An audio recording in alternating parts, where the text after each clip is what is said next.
we're undergoing a soft coup. And the idea is to create a whole new set of laws and ignore the existing human rights laws and other laws under the pretext of pandemic preparedness and the biosecurity agenda. The WHO is developing through all its nations, but with the WHO Directorate in the United States in charge, a pandemic treaty and amendments to the existing international health regulations that will remove the human rights protections currently embedded in the IHRs, will enforce surveillance, censorship, get rid of freedom of speech, require governments to censor and only push a single narrative.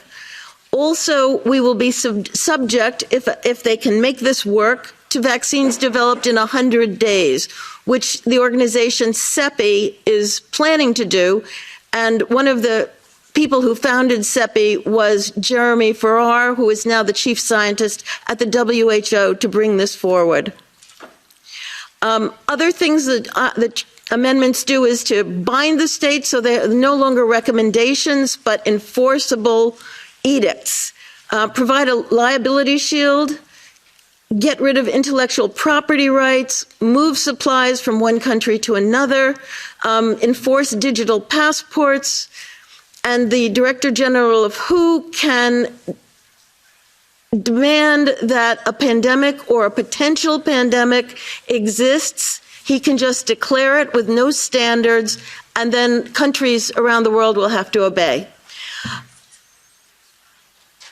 Also, the WHO will tell you what drugs you can and can't use in your nation once a pandemic is declared. Obviously, the budget will increase. One Health is another part of this.